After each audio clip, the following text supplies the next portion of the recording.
I'm in quite a dilemma, and I've been led to believe that this dilemma can only be solved by telling my story and coming to terms with it as the truth.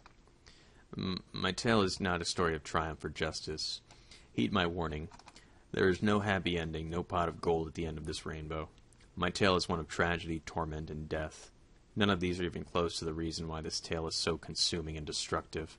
The terror still consumes me to this very day. I was 18 when my life took a turn for the worst. I attended a continuing education school in Vancouver. Ever since I was 16, I began to slip into a depression that completely hindered my work ethic. My struggle was tough, but I managed to overcome a lot of my problems as I became fascinated with literature. The desire to become an author pushed me hard, so much that I went to get back on track with work. You could say it was a miracle, the last one I would ever experience. I began dusting off the old inbox that was my email to check homework and projects from previous months. I logged in. Click. That startled me. A click came from my speakers. My audio wasn't even on. The thought rang through my sore head, which only intensified those damn echoes in my head. It was probably letting me know what I made was a huge mistake, persisting that I should have turned back. Why the F didn't I listen to myself? I knew from the time I recovered from my depression I had to be wary of my mind playing tricks on me, as I was a compulsive liar. Dear God, why didn't I listen? There was one email in my inbox. I felt a strained combination of fear and the more prevalent feeling of disappointment.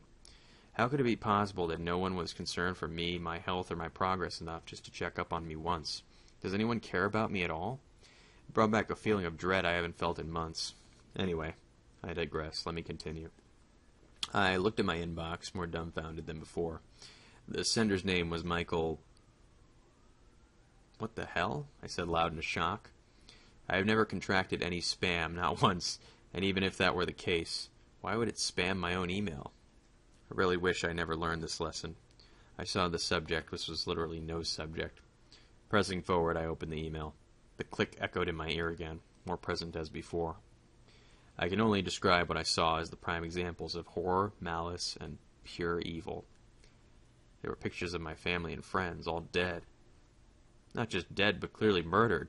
Not only were they murdered, but they were mutilated. I saw each picture with the date underneath, but it wasn't possible because the dates were all on past or present date. It was in chronological order.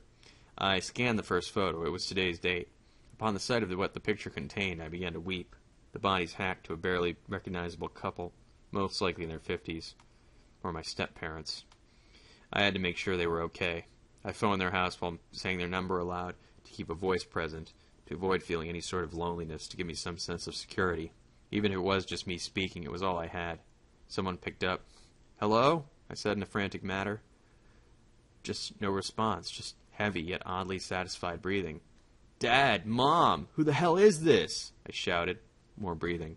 Breathing that wouldn't seem possible for a human's body to handle without fainting from exhaustion. He said only a word, which to this day has had any significance left to me. Click. I was destroyed to the point where I couldn't cry due to the distracting pain within my heart.